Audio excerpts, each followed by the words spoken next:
Muito bem, gente. Gostaria de apresentar a vocês e a todos nós que estamos aqui online, a Cláudia Verdini, a nossa querida Cláudia Verdini, que é amiga do nosso CEA Bem. A Cláudia Verdini, ela é uma educadora há mais de 34 anos, ela atua nessa área de educação espírita infantil.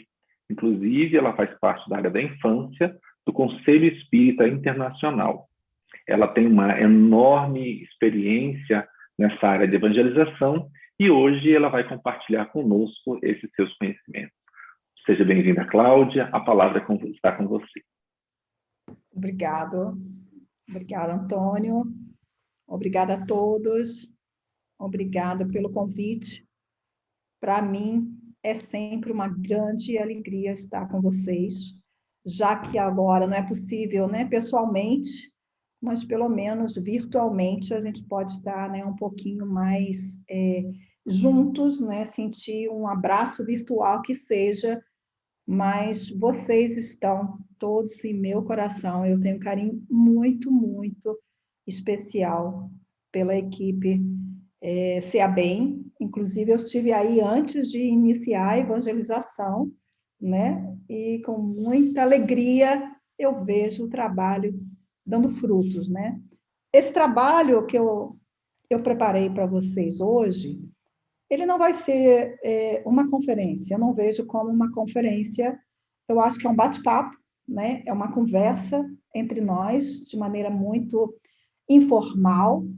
Eu vou trazer algumas informações básicas que eu acho que são importantes quando a gente se refere ao Evangelho no Lar, principalmente para essa atividade quando temos crianças ou adolescentes na nossa família, né? Então, esse nosso bate-papo de hoje, ele vai ter como ponto, como objetivo, realizar essa atividade do estudo do Evangelho no lar com crianças e com adolescentes. Porque na internet a gente já encontra muitas informações sobre o Evangelho no lar, né? Mas o que eu gostaria de trazer para vocês é um Evangelho no lar mais simplificado, né? Um Evangelho no lar mais aconchegante, e não um evangelho no lar como se fosse um ritual, né? Com a sobriedade, a seriedade. Não é que não tenha que ter seriedade, mas podemos também ter seriedade de uma maneira feliz, dinâmica e vibrante. Então, essa é a proposta do Evangelho no Lar que eu estou trazendo para vocês aqui. E no final, eu vou tentar ser a mais breve possível para que no final vocês possam fazer as perguntas para que não haja nenhuma dúvida em relação a essa atividade de tanta importância na formação, na manutenção da sociedade de uma maneira geral. Porque sabemos que a sociedade, ela começa dentro do lar, né? Dentro do nosso próprio lar. Sabemos que a sociedade ela é uma extensão da família, uma extensão do que acontece no nosso lar. Então, a sociedade ela é um reflexo do que estamos vivenciando em nosso lar. E podemos observar com grande apreensão, com grande preocupação e, às vezes, com muita tristeza, que essa sociedade apresenta tantos desafios, essa sociedade apresenta tantas dificuldades, como a corrupção, a falta de amor, a falta de respeito, a dificuldade de convivência, e, infelizmente, isso que se passa na sociedade é um reflexo do que estamos vivenciando dentro do próprio lar. Daí a importância de nós implementarmos essa tarefa, esse evangelho no lar, no nosso lar, o mais rápido possível. Seja de maneira, nós vamos ver no decorrer dessa conversa, sozinho, seja com toda a família. É importante que nós acendamos essa chama do evangelho dentro de cada lar, dentro do seio de cada família. Então, começando essa nossa conversa, esse nosso bate-papo, eu gostaria de reviver com vocês, de relembrar com vocês como surgiu o Evangelho no Lar, né? De onde vem essa atividade, de onde vem esse nome, se está relacionado ao Espiritismo ou não, de onde surgiu o primeiro Evangelho no Lar. Então, o espírito de Neio Lúcio nos conta, através do livro Jesus no Lar, psicografado por Francisco Cândido Xavier. Logo no primeiro capítulo, o espírito de Neio Lúcio, eu vou resumir, ele nos diz que numa noite maravilhosa, com o céu maravilhoso, Jesus estava reunido na casa de Simão Pedro, junto com todos os familiares de Simão Pedro. E tendo Jesus observado que a conversação, que o diálogo, né, que a conversa na casa estava seguindo por um caminho não muito apropriado, não muito adequado, Jesus chama Simão Pedro e pergunta a Simão Pedro: Simão, o que o pescador faz quando ele regressa da pesca? O que o pescador faz antes dele se dirigir ao mercado para vender os peixes que ele ha pescado? E Simão Pedro fala para Jesus: Mestre, naturalmente, nós escolhemos os peixes melhores. Ninguém compra os resíduos da pesca. Então, o pescador, quando se dirige ao mercado para levar o produto do seu dia de trabalho, ele escolhe os melhores peixes para serem vendidos no mercado. E Jesus, então, diz: muito bem. E o que faz o oleiro, né? Para quem não sabe, o oleiro é aquele que trabalha com a cerâmica, com barro. Então, Jesus pergunta: e o oleiro, o que faz? E Pedro, sem saber exatamente onde Jesus queria chegar, com tantas perguntas, né? Com perguntas tão interessantes, Simão Pedro diz: certamente, Senhor, modela o barro, imprimindo-lhe a forma que deseja. Então, ele pega a matéria-prima e modela, imprimindo a forma que ele deseja construir com aquele barro. E Jesus, com a calma que é característica de Jesus, né, vira para ele e pergunta: e o que faz o carpinteiro? Simão Pedro, sem saber muito onde Jesus queria chegar, ele responde: o carpinteiro, Jesus, ele utiliza as ferramentas, todas as ferramentas necessárias, a madeira, a enxó, o serrote, o martelo, o formão, para que ele possa aperfeiçoar aquela peça bruta. Então, o carpinteiro, ele pega aquela peça bruta de madeira e ele utiliza várias ferramentas adequadas para aperfeiçoar aquela pedra, para juntar várias partes daquele pedaço de madeira bruto e até formar uma peça, uma mesa, uma cadeira, um armário, o que quer que seja. Então, Jesus, olhando para Simão Pedro e para todos que estavam prestando atenção, fala: isso ocorre também no lar. O lar, ele é onde a matéria-prima é trabalhada para ser entregue à sociedade. É no lar que nós devemos escolher os melhores peixes, utilizar as ferramentas adequadas para trabalhar a peça bruta, para que nós possamos oferecer na sociedade um material de qualidade. E Jesus continua: o berço doméstico é a primeira escola e o primeiro templo da alma. E adiante, Jesus, nesse mesmo capítulo, acrescenta para todos: a casa do homem é a legítima exportadora de caracteres para a vida comum. Então, é dentro do nosso lar que nós formamos os caracteres que serão exportados para a vida em sociedade. E com essa informação trazida por Jesus, através do espírito de Neio Lúcio, temos muito o que refletir. Como estamos, como família, dentro do nosso lar, como estamos trabalhando essa peça bruta? Como estamos aperfeiçoando os caracteres dos espíritos que conosco estão nesse lar, componentes da nossa família, como estamos trabalhando para que eles possam atuar na sociedade.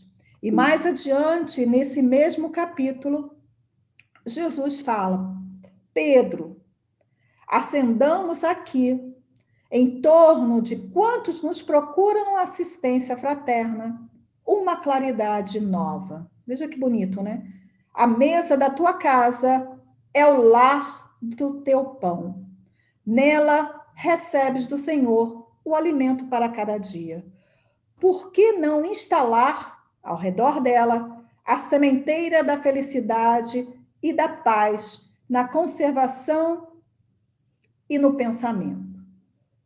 Então, olha que profundidade Jesus fala para Simão Pedro e para todos, da importância, já que Jesus sempre nos falava de maneira figurada, ele se refere aqui à mesa e o alimento que as pessoas recebem na mesa, né? A comida. Jesus se refere aqui à comida espiritual. Se nós estamos tão preocupados e somos necessitados do alimento material, também somos necessitados deste alimento espiritual. Então, Jesus pergunta, por que não, além do alimento material, também instalarmos a mesa para recebermos o alimento espiritual? Então, nesse momento, Jesus disse, nesse momento que Jesus fala isso, Pedro, muito emocionado, olha para Jesus, e aqui essa foto me chamou muita atenção, porque vocês podem observar que os olhares de como se fosse Pedro e Jesus, eles se cruzam, né, como se estivesse falando diretamente para ele. Simão Pedro fitou no mestre os olhos humildes e lúcidos, e como não encontrasse palavras adequadas para explicar-se, murmurou tímido: Mestre, seja feito como desejas. E nesse momento, Jesus abre os pergaminhos que ele carregava, e convidando todos os familiares de Simão Pedro, Jesus começa a ler os pergaminhos, os ensinamentos, e começa a conversar com todos sobre estes ensinamentos, e daí, segundo essa mensagem psicografada, iniciou o primeiro culto cristão no lar. Então, aqui que se iniciou o culto do Evangelho no lar, que a gente trabalha, que a gente implementa, que a gente incentiva até hoje. Então, nós vimos com essas explicações, com esse diálogo entre Jesus e Simão Pedro, a importância de nós conduzirmos de maneira apropriada a conversação dentro da nossa casa. A importância de nós oferecermos à nossa família não só o alimento material, mas principalmente o alimento espiritual, porque sabemos que a melhoria da humanidade ela virá através do processo educativo, e não o processo educativo em relação à instrução, ao recebimento de conhecimentos, mas principalmente através da evolução moral de cada um de nós. E para falarmos em evolução moral, em educação moral, nós temos em Jesus o mestre por excelência, o maestro, o mestre modelo e guia que nos foi oferecido para que nós tivéssemos um rumo a seguir em relação às bem-aventuranças e em relação à conduta moral que todos nós necessitamos ter. Então, vocês já tiveram uma ideia, de maneira rápida, de como surgiu o primeiro Evangelho no Lar. Aqui nós temos do livro O Consolador, na pergunta 110, porque o Consolador é um livro onde foi relacionado várias perguntas que foram feitas a Emmanuel, e uma das perguntas, a 110, é perguntado a Emmanuel qual a melhor escola de preparação das almas reencarnadas. E Emmanuel, de maneira brilhante, nos responde: a melhor escola ainda é o lar, onde a criatura deve receber as bases do sentimento e do caráter. Os estabelecimentos de ensino, propriamente do mundo, podem instruir, mas só o Instituto da Família pode educar. Então, educar no sentido de receber a instrução, mas principalmente receber as bases do sentimento e do caráter, que estão 100% contidas no Evangelho de Jesus, no Evangelho que também nós podemos encontrar no Evangelho segundo o Espiritismo. Então, dando continuidade, nós vamos ver aqui de uma maneira muito simplificada, e eu vou falar sobre cada uma dessas partes, como fazer o Evangelho no lar. A primeira coisa que eu gostaria de falar para vocês é que esse nome, o Evangelho no Lar, quando nós estamos e na nossa família nós temos as crianças e os jovens, nós podemos adaptar esse nome também, tá? De uma maneira criativa, para que a atividade fique de maneira criativa e para que possa despertar o interesse e quebrar um pouco essa rigidez que muitos de nós podemos estar implementando ao Evangelho no lar. Então, pode ser uma conversa com Jesus, pode ser um encontro com Jesus, pode ser o próprio Evangelho no lar, mas que a gente possa, junto com a nossa família, junto com os nossos filhos, abrir o diálogo, né? Nós podemos colocar um outro nome, vocês acham que esse nome representa a nossa atividade? Tudo precisa ser muito flexível para que as crianças e os jovens se sintam parte integrante dessa atividade, e não uma atividade onde eles são obrigados a participar, e não mais um estudo disciplinado, um estudo como se fosse um ritual, como se fosse um dogma. Não, necessita ser flexível para que as crianças, e principalmente os jovens, se sintam partes integrantes desse processo e queiram participar deste processo. Um outro ponto importante seria a escolha de um dia e uma hora durante a semana, porque o Evangelho no Lar, ele é realizado semanalmente, no mesmo dia e no mesmo horário, tá? E por que no mesmo dia e no mesmo horário? Porque a espiritualidade superior, os mentores espirituais, eles se organizam para estar presentes no nosso Evangelho no Lar. Porque é no Evangelho no Lar que nós somos tratados, que nós fazemos tratamentos de saúde, que nós somos intuídos, que nós recebemos ajuda de uma maneira mais presente da espiritualidade. Não quer dizer que eles não estejam conosco no resto do dia, mas que nesse momento específico em que estamos fazendo o Evangelho no Lar, a presença desses mentores espirituais se fazem de maneira mais ostensiva. Então, eu não posso fazer essa semana na quinta, outra semana no domingo, no outro no sábado. Não. Aí sim eu preciso de disciplina e regularidade. Então, também fazer uma reunião familiar e verificar qual é o melhor dia da semana e qual é o melhor horário para ser feita essa atividade. Não muito tarde, porque as crianças estão cansadas, estão com sono. Então, um horário em que nós também estejamos relaxados, para que a gente não faça o evangelho no lar como se fosse um compromisso obrigatório. Hoje eu tenho o evangelho no lar, como se fosse um peso. Então, que nós possamos, junto com a nossa família, estabelecer um horário, estabelecer um dia na semana, em conjunto, com a aprovação de todos, e aí sim, regularmente, naquele horário, naquele dia, fazermos o Evangelho no lar.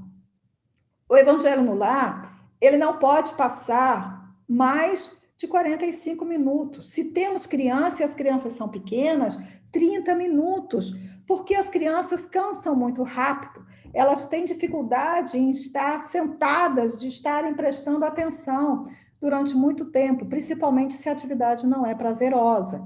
Então, se nós fazemos atividade com elas em torno de meia hora, 40 minutos, já está de bom tamanho, gente. Não precisa, tem que ser 1 hora. Então, fica aquele evangelho lá cansativo, as crianças correndo pela casa, os jovens já com cara de que, meu Deus, já não aguento mais o evangelho lá. Deixa de ser um processo, gostoso, um processo aconchegante. Deixa de ser reflexivo, porque a gente está ali, mas já está pensando em outra coisa. Então, que a gente adapte esse horário entre 30 e 45 minutos, desde que a gente não precise fazer a atividade correndo. Então, nós vamos, dentro de cada família, verificando, no mínimo 30 minutos, no máximo 45 minutos, que nós possamos verificar para a minha família qual o melhor horário, desde que seja de maneira adequada, desde que tenha o momento de aprendizagem e que não seja um processo corrido, né? Que é muito importante.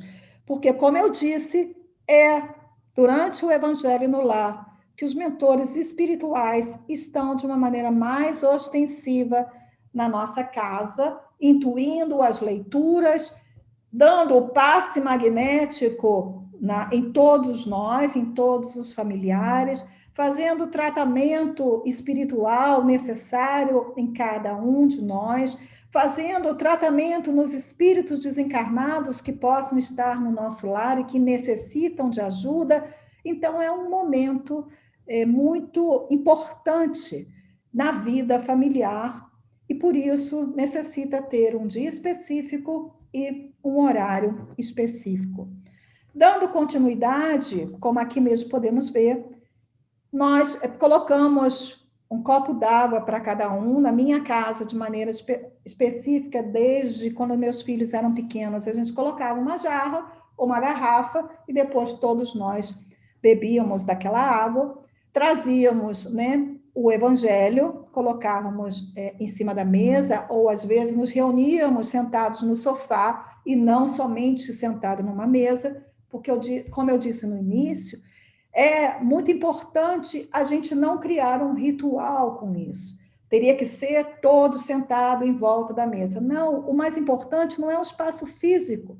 O mais importante é a minha predisposição íntima para aquilo, os meus sentimentos e a minha conexão com a espiritualidade. Porque eu posso estar numa mesa com o evangelho, com os copos d'água, mas intimamente eu não estou em conexão com a espiritualidade. Eu não estou aberta a esta conexão com a espiritualidade. Então, tanto pode ser ao redor de uma mesa, como pode ser todos sentados ao redor de um sofá, como pode ser sentados no chão com as crianças, numa rodinha. Então, a presença do livro, do Evangelho, segundo o Espiritismo, ou pode ser um livro de mensagens, né, de Chico Xavier, mas sempre nós estamos com o Evangelho segundo o Espiritismo conosco. E o que vamos fazer? Nós fazemos a prece de abertura, e aqui um outro ponto importante. Essa prece de abertura, gente, é uma conversa nossa com Deus. né? É o nosso encontro com Deus. Então, o mais importante nesse momento não são a quantidade de palavras que a gente vai utilizar, nem as frases decoradas, nem as orações pré-determinadas e decoradas, mas sim o que vem de dentro de nós, né? A oração simples, mas sentida, a oração amorosa, a oração carregada de sentimentos e não de palavras. Então, nesse momento, as crianças podem também serem convidadas a fazer a oração do jeitinho delas, com 2 ou 3 palavras. Os jovens, do jeitinho deles. Eu gostaria muito de frisar isso. A importância dessa integração no Evangelho no Lar, da participação de todos no Evangelho no Lar. Cada dia um faz uma oração, cada dia um lê a página do livro e vamos compartilhando as tarefas dentro do Evangelho no Lar. Então, que as crianças e os jovens aprendam que a oração é o nosso encontro com Deus, é o nosso momento de conversar com Deus. E eu não preciso estar num lugar específico. Eu converso com Deus onde quer que eu esteja, desde que essa sintonia venha de dentro de mim, desde que essa sintonia venha de dentro da minha alma, de dentro do meu coração. Então, é necessário que nós estejamos conectados com Deus, porque muitos de nós fazemos as orações, os estudos, participamos de todas as palestras, eu estou controlando aqui pelo meu telefone, mas nós não estamos conectados com Deus, porque não vem daqui, não vem de dentro, vem da boca para fora. E muitos de nós, muitas das vezes, nos pegamos fazendo a oração de uma maneira automática, de uma maneira, é como se fôssemos um gravador, repetindo, tem que ser a mesma forma, tem que começar e acabar. Não, gente, é uma conversa interior com Deus. É conectarmos naquele momento com a espiritualidade superior. Conectarmos naquele momento de conversar com Deus de dentro de nós, agradecendo todas as oportunidades que nós temos de vida, porque isso é extremamente importante. Agradecer o que temos hoje, mesmo os desafios, mesmo as dificuldades, porque elas são ferramentas para a nossa melhoria, para a nossa transformação. Um outro ponto importante depois da oração é que nós vamos ler um trecho do Evangelho, tá? Ou não é uma página, não é um capítulo, é um trecho do Evangelho, um parágrafo do Evangelho, tá? Não é porque eu já participei de Evangelho no Lar que a pessoa lia todo o item, ou todo o capítulo, e as crianças ficavam com cara de não entenderam nada, e os jovens extremamente angustiados com aquela situação. Então, é ler um trecho, o título, a mensagem principal, e ler a parte que contém a mensagem principal que nós queremos passar, que nós queremos aprender. Então, um parágrafo e meio, 2 parágrafos no máximo, mas não ler. Se é uma parábola de Jesus, se é uma passagem de Jesus, vamos ler toda a parábola de Jesus e conversar sobre ela. Outro ponto de extrema importância: como vamos conversar sobre esta parábola? Precisamos pensar muito nisso. Por quê? Esse debate, ele também precisa ser prazeroso, onde todos possam oferecer a sua opinião, o seu entendimento sobre aquele ensinamento de Jesus.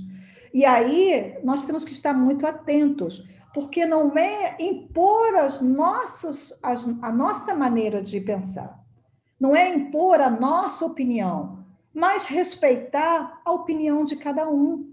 mesmo que ela esteja equivocada. Se a gente percebe que a opinião não está exatamente como Jesus estava nos ensinando, a gente busca ferramentas, a gente busca maneira de falar para levar a informação correta, mas não como se nós, adultos, fôssemos o dono da verdade.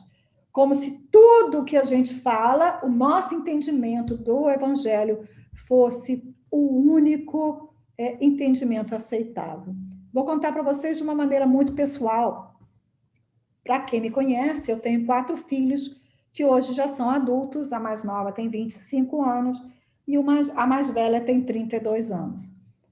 E a gente faz o Evangelho no lar, até hoje, né, cada um nas suas casas. E quando eles eram pequenos, né, a gente sempre fez o Evangelho no lar. E agora, com as minhas 2 filhas menores, de 25 e de 27, elas passaram 3 meses na minha casa, de dezembro a março. E nós fazíamos o Evangelho normalmente. E foi muito interessante, porque agora, como adultas, né, elas não moram mais comigo, como adultas, a opinião delas em relação ao Evangelho foi fazendo com que eu e Humberto, né, o pai, tivéssemos uma nova visão. E um dia, uma delas, a mais nova, nós estávamos estudando sobre sede perfeitos, era o item do Evangelho. E ela falou: mãe, as pessoas, as mães, têm que ter muito cuidado, os pais, quando fazem o Evangelho. Porque muitas das vezes Deus é muito duro, Deus é muito castigador, e é verdade por causa da época, né, em que foi escrito. E ela diz, por exemplo, sede perfeitos, que é a nossa leitura de hoje. Quando eu era pequena, eu ficava muito angustiada, porque o Evangelho dizia que a gente tinha que ser perfeito. E eu não conseguia ser perfeita. Então, eu tinha um medo muito grande de desapontar vocês, né, meu pai, né, você e meu pai. Eu tinha um medo muito grande de desapontar as pessoas que conviviam comigo, porque o Evangelho dizia que a gente tinha que ser perfeito. E vocês, no Evangelho no Lar, vocês diziam que Jesus estava ensinando que nós tínhamos que ser perfeitos. E para nós, para mim, que era criança, né, eu achava que tinha que ser perfeito na minha vida, nessa vida. Então, eu me sentia muito frustrada quando eu não conseguia ser perfeita. E eu falei para ela, mas você nunca me disse isso, né? Eu nunca soube disso.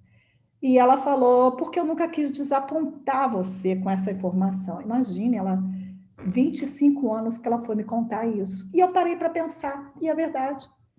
Quando a gente estudar o capítulo de ser perfeito, seja perfeito com os nossos filhos e conosco mesmo, nós temos que ser muito, muito claros e muito simples nessa explanação, que ser perfeito não é nessa vida, gente. Que nessa vida nós vamos ter momentos de, como minha filha disse, que a gente não gosta da pessoa que nos fez mal. Então, a gente precisa de um tempo para assimilar aquilo, né? E a gente sabe que não pode desejar o mal, a gente sabe que tem que perdoar, a gente sabe que não podemos ter mágoa, que é um trabalho, mas como você passava, queria dizer que se eu tenho raiva do outro, Jesus não está feliz comigo porque eu não estou sendo perfeito. Então, vocês vejam a importância de nós adequarmos a linguagem quando estamos debatendo os ensinamentos do Evangelho. Vocês vejam que importante é permitir com liberdade que todos os membros do Evangelho possam oferecer a sua opinião sem serem criticados, sem serem julgados, principalmente as crianças e os jovens, sem que eles se sintam desconfortáveis porque eles não têm a mesma opinião que nós. Então, é necessário ter esta abertura. É necessário que o Evangelho no Lar seja esse momento de diálogo familiar prazeroso, sincero, verdadeiro, para que nós e os nossos filhos entendam os ensinamentos de Jesus. E não somente ler como está escrito no livro. mas sim adaptar a linguagem à realidade e ao entendimento de cada um. Então, essa atividade, ela precisa ser prazerosa e este debate precisa ter a participação de todos, e não somente eu falo como se eu tivesse o poder da palavra, como se eu tivesse tudo que eu falo é assim que tem que ser. Não, gente. Assim nós não vamos conseguir fazer com que os nossos filhos queiram participar do Evangelho no Lar e percebam a importância desta atividade. Esse diálogo, além dessa linguagem adaptada, é saber ouvir. Ouvir mais e falar menos. Ouvir a opinião dos nossos filhos. Ouvir as necessidades que os nossos filhos têm para nos apresentar as suas necessidades. Ouvir com amor no coração. Por isso que eu falei que o momento da oração é uma conexão com Deus. Nós precisamos estar sintonizados para que a gente tenha a harmonia suficiente para dialogar com os nossos filhos e saber ouvir a opinião dos nossos filhos, sabendo que cada um pensa diferente. Nós somos diferentes. Nós pensamos diferentes. Nós trazemos experiências do passado completamente diferentes. Nós trazemos experiências desta vida completamente diferentes. Então, não há como pensar exatamente igual. Os nossos filhos podem calar e a gente acha, compreenderam tudo, aceitam tudo, quando, na verdade, como esse processo da minha filha, que passou 30 anos sem me dizer que ela se sentia pressionada a ser perfeita por causa do Evangelho lá que dizia, sede perfeitos. Então, que nós possamos abrir este Evangelho no Lar a um diálogo, a um estudo, a um momento de aprendizagem, onde a opinião de todas é fundamental. Um outro ponto importante, principalmente se nós estamos fazendo o Evangelho no Lar com as crianças, é buscar atividades que sejam lúdicas, que sejam educativas, que sejam prazerosas, que sejam divertidas. Com as crianças pequenas, eu não posso ler o Evangelho lá e perguntar a opinião dela. Como muitas famílias fazem exatamente assim. E reclamam que as crianças não ficam quietas, não vão ficar. Que os jovens ficam de má vontade. Claro, porque não é um ambiente prazeroso. Então, com as crianças, nós temos que adaptar, não é ler o Evangelho, mas fazer uma programação com os itens que está no Evangelho, capítulo 1. Quais os itens que nós vamos tratar? Quais os itens que Jesus aborda no capítulo 1?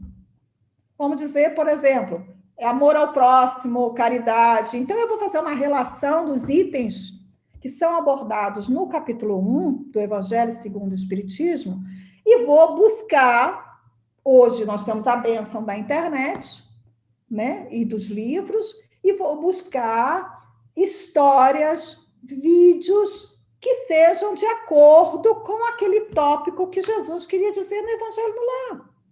Eu não vou ler o Evangelho segundo o Espiritismo para as crianças, por exemplo, dessa idade.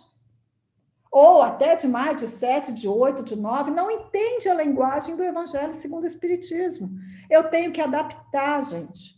Eu tenho que buscar ferramentas de livros, de vídeos, de histórias que possam tratar do mesmo tema de uma maneira lúdica, de uma maneira dinâmica e de uma maneira divertida. As crianças precisam dessas atividades de maneira lúdica e divertida para que elas possam entender o que nós estamos querendo dizer para elas, elas precisam vivenciar, para que elas possam entender a mensagem e, principalmente, que elas possam compreender para que eu preciso aprender isso. Eu preciso trazer os ensinamentos do Evangelho para o dia a dia das crianças, assim como para o nosso próprio dia a dia. As crianças precisam compreender por que isto é importante na minha vida. E não somente eu tenho que seguir isso. Não, por que isso é uma ferramenta de luz na minha vida? Então, que essas atividades sejam prazerosas. Não vê aqui, um pai fez uma barraquinha, né, de luzes, e ele conta as histórias dentro dessa barraquinha você vê a menina com a lanterna acesa. Ele conta histórias de valores, de respeito ao próximo, de perdão das ofensas, de amar ao próximo, tudo que está contido no Evangelho, gente. Então, que a gente possa pegar o capítulo 1, por exemplo, fazer uma relação de todos os tópicos que Jesus aborda no capítulo 1 e buscar ferramentas que possam fazer do Evangelho no lar uma atividade prazerosa.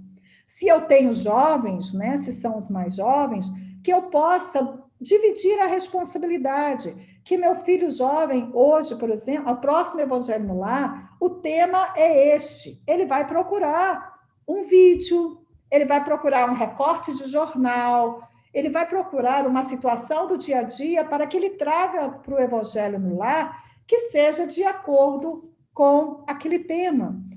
Eu, como eu disse, com meus 4 filhos, quando todos eram pequenos, era uma maneira. Quando os 2 mais velhos se tornaram adolescentes e eu tinha ainda as 2 mais novas crianças, eu tive que adaptar o Evangelho no lar.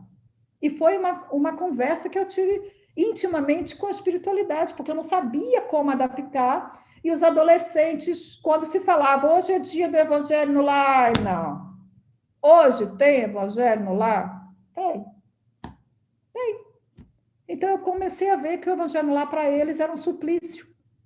E conversei com a espiritualidade através das orações, como fazer isso de uma maneira mais harmônica para eles.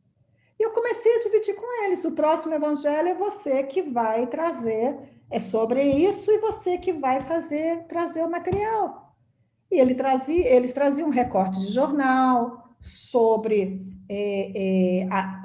o que estava acontecendo, qualquer situação no mundo, que tinha ligação com o tema, eles traziam vídeo, eles traziam diversas coisas e a gente lia, né, a gente falava qual era o tema e nós fazíamos de uma maneira que fosse integrada com os maiores e os menores ao mesmo tempo. Às vezes, um evangelho eram 4 por mês, 2 era mais direcionado aos assuntos dos mais velhos e que a gente trazia alguma atividade para os mais pequenos ficarem fazendo, e outros era atividade para os mais pequenos, que os mais velhos também nos ajudavam, como se fossem professores dos mais pequenos, né? E era tudo muito dinâmico e, claro, não como hoje, com a maturidade que eu tenho hoje, com a informação que eu tenho hoje, eu faria o Evangelho no Lar de uma maneira totalmente diferente. E por isso que essa conversa com vocês é em relação à minha experiência como mãe, né, de filhos de 25 com 32, que passaram no Evangelho no Lar desde que nasceram. Quando nasceram, Humberto e eu já fazíamos o Evangelho no Lar, então eles já nasceram dentro do Evangelho no Lar, e que eu vejo hoje como eu poderia fazer diferente para chamar a atenção deles, que hoje nós possuímos ferramentas totalmente diferentes daquela época.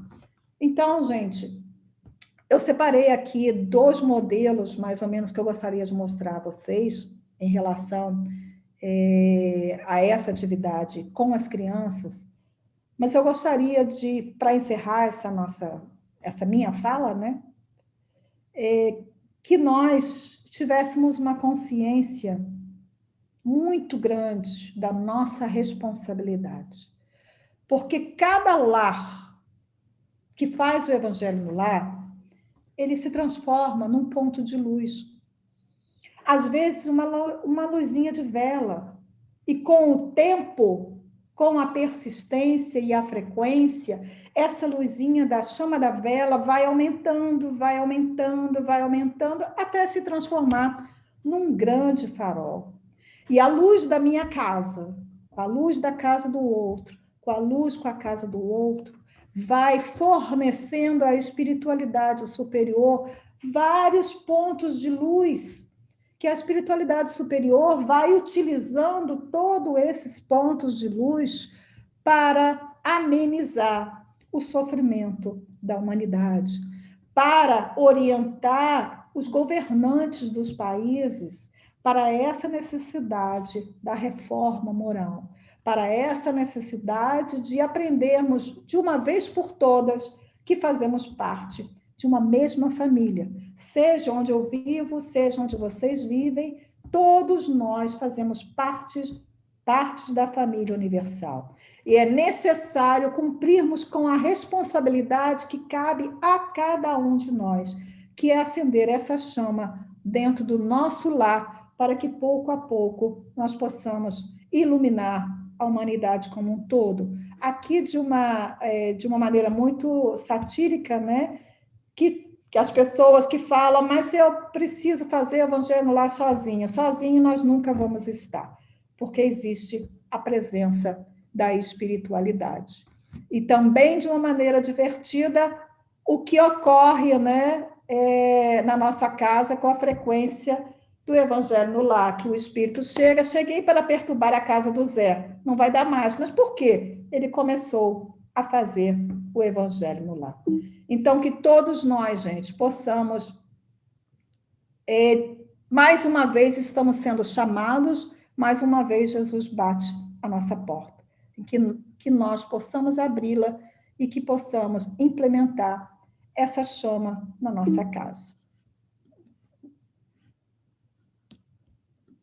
Obrigado a todos vocês. Obrigada, Cláudia. Eu gostaria de perguntar para todos, né, se alguém gostaria de colocar alguma pergunta, que a gente ainda tem uns 10 minutinhos, 9. Então, fiquem à vontade. Eu tenho uma pergunta, mas vou deixar para ver se alguém quer colocar, né? Se você me permite, Lu, antes dessa pergunta, eu gostaria só de passar um exemplo dessa atividade que eu falei com as crianças, antes de vocês, tá? Muito rápido, não vou passar ela toda, não. Tá, só para que vocês tenham uma ideia. Essa aqui é a primeira delas. Vocês estão vendo? A gente está assim. Olha. Eu não sei se está com som. Sim, está com som. Assim. Capítulo de hoje, humildade. Agora é a vez da Mônica contar uma história. Lembram daquela vez em que as meninas desafiaram os meninos para saber qual deles era os mais espertos? Claro que lembro. Os meninos tinham que desenhar num papel algo que fosse muito importante. Aqui vocês têm o exemplo de uma atividade de evangelização sobre a humildade utilizando a turma da Mônica. Aqui vocês têm um outro. Eu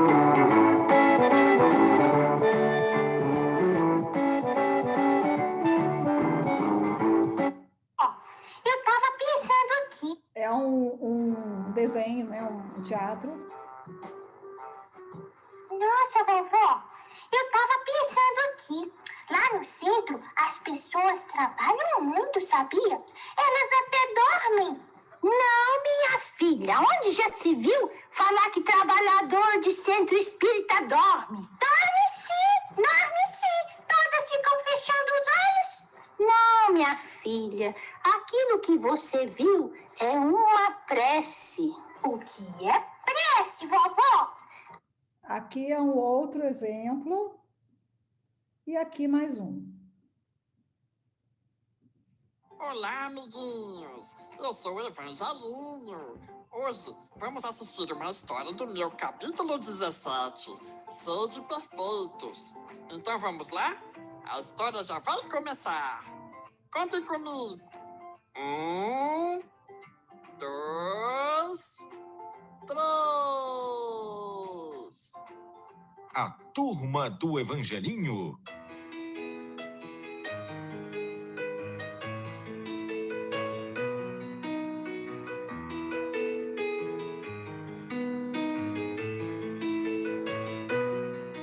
Se você tem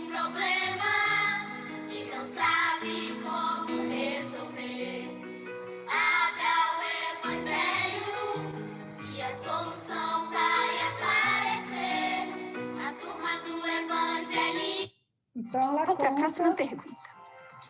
Quanto é 23 mais 90?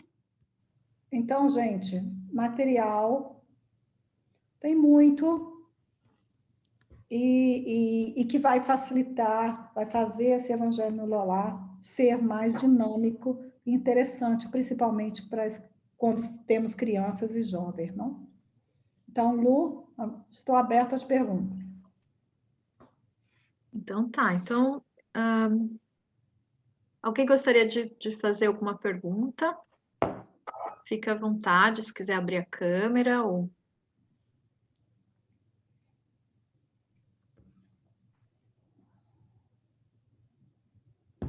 Olha, tem uma aqui no chat, a Carla, ela está perguntando se é possível mandar os links desses materiais que você compartilhou, porque acho que é uma boa forma de ajudá-los, né, Sim, eu vou a tratar os temas e tudo mais. Eu vou compartilhar lá, Lu, no grupo que nós temos do CEABEM, e você... Tá ótimo. A gente passa com os outros. para todos.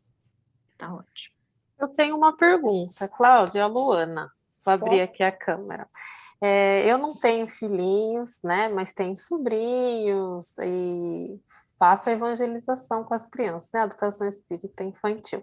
A minha pergunta é: como os pais devem proceder caso a criança fale assim: eu não vou fazer. Hoje eu não vou, não quero, quero ficar no meu quarto. O que seria indicado a se fazer? Obrigada. Olha, primeiro, Luana, um beijo grande. Primeiro, normalmente, quando a criança não quer participar, 98% dos casos é porque o evangelho lá não está sendo prazeroso. Ela não se entusiasma a participar porque não está atendendo às necessidades dela, porque, como eu disse antes, muitas das vezes as pessoas fazem como se eles fossem adultos. E se mesmo assim você faz com o vídeo, com a musiquinha, com o que for, ele não quer participar naquele dia, não participa. Ele fica lá no quartinho dele, onde ele quiser, sem a televisão, sem o videogame, não como um castigo, mas é porque é o momento que a mamãe está em oração e a mamãe está fazendo o evangelho no lar. Então, ele fica sem participar. Agora, você faz de maneira muito dinâmica, como se ele estivesse ali, para que ele possa perceber como estava sendo divertido. Entendeu? Porque obrigar não vai funcionar, nada obrigatório. Por isso, eu gostaria muito de insistir nesse ponto. Precisa ser prazeroso, precisa ser dinâmico. Infelizmente, né, entre aspas, os pais necessitam ter trabalho para programar o evangelho no lar. Precisa buscar essas ferramentas que chamem a atenção das crianças no evangelho no lar. Se, por um outro lado, ele diz, hoje eu não quero participar do evangelho no lar, e você pergunta, mas por quê? Porque hoje eu não estou com vontade. Aí você pergunta, mas você gostaria de conversar sobre algum tema específico? Pergunta se ele quer falar sobre alguma coisa. Às vezes ele quer botar para fora alguma coisa que está incomodando ele. E você, no Evangelho no Lar, você vai conversar com ele sobre aquele assunto que ele trouxer. Às vezes, os nossos filhos, eles querem somente desabafar. E muitas das vezes nos observam fazendo o Evangelho no Lar, indo ao centro espírita, fazendo palestra, mas a gente não tem tempo de parar para ouvi-los. A gente não é acessível. Então, eles não querem saber de religião, de nada, porque eles veem que nós estamos estressados com as tarefas que a doutrina espírita nos convida a realizar. Então, faz uma reflexão. Se ele não quer participar, não é por conduta sua, não é porque você não está sendo coerente, ou porque não está sendo prazeroso, ou por você precisa fazer uma avaliação. Tá? E dialogar com ele. Pergunta a ele, como você gostaria que fosse o evangelho no lar para você? Entendeu? Faça um trabalho em conjunto com ele. Muito bem. Olha, a gente está se aproximando ao término, né? Mas tem uma pergunta aqui no chat, eu acho que é bem rapidinha, a respeito de a pessoa gostaria de saber se ela deve, para fazer o Evangelho no Lar, estar à mesa ou se pode ser no sofá ou na cama com as crianças. Acho que você fez um comentário sobre isso na palestra. Não precisa necessariamente estar sentado na mesa, pode ser no sofá da sala, pode ser na cama com as crianças, desde que ninguém esteja deitado, porque não é o momento de dormir. Né? Eu, por exemplo, com os meus filhos, eles adoravam, a minha cama era muito grande, eles adoravam sentar de perninha cruzada em cima da cama. Então, nós fazíamos no nosso quarto, mas ninguém deitava porque não era momento de dormir. Onde as crianças se sintam à vontade. Muito bem. Então, agora sim, chegamos ao nosso tempo. Cláudia, eu quero te agradecer mais uma vez. Eu acho que realmente o objetivo foi alcançado de trazer as reflexões e exemplos também, né, de como fazer, principalmente quando a família tem crianças pequenas e jovens na mesma família, como despertar esse interesse. Eu acho que você deu ótimas dicas. E então depois eu me comprometo a compartilhar o material, né, que eu acho que vai ajudar bastante também aos pais nessa tarefa tão importante, como você disse. Então, obrigada mais uma vez. E você também pode recolher as perguntas, as pessoas que não participaram ou que ainda têm dúvida, e você me manda pelo WhatsApp, e eu respondo às pessoas com todo prazer.